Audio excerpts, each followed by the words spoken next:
If you enter Ivanka Trump's childhood bedroom, located on the 68th floor of Trump Tower, you will find, among other things, a clock featuring Madonna's face, a series of 90,210 trading cards, and homage to Poison and Mötley Crüe, in the form of several posters.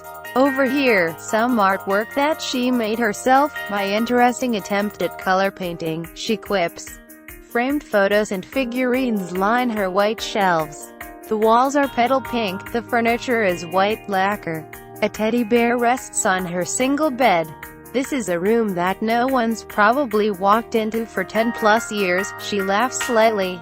It's a little time capsule. Ivanka Trump, she's just like us. Or at least.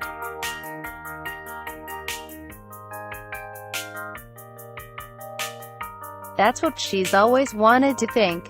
The footage is courtesy of Born Rich, a 2003 documentary directed by Jamie Johnson, heir to the Johnson & Johnson fortune.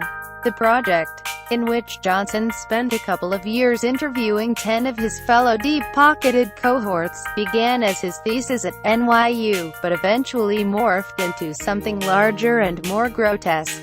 What, Jamie muses as the film opens, on the eve of his 21st birthday, did any of them do to earn the sort of money they had?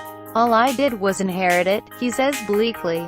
Johnson is endowed with a sense of self-awareness possessed by at least a few of the documentary's other protagonists. Some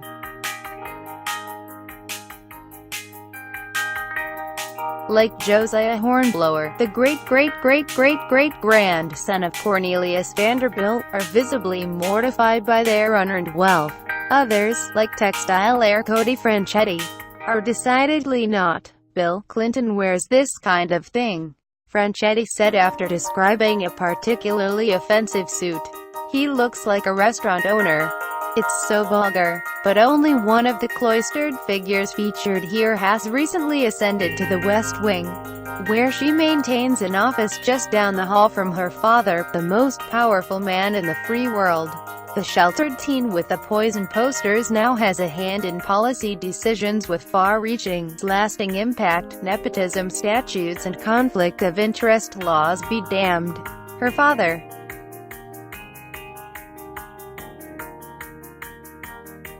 who after just 11 weeks in office has found himself vastly out of his depth, relies heavily on her guidance. What Born Rich taught me is that Ivanka has always been the same, utterly blind to her own privilege, and devoid of empathy for anyone whose Madonna clock was hung, say, on the wall of a trailer or public housing, rather than a Central Park-facing, multi-million-dollar apartment. Filming for Born Rich took place primarily between 1999 and 2001, and photos from that time indicate that Ivanka was around 18 during her initial sit-down with Johnson.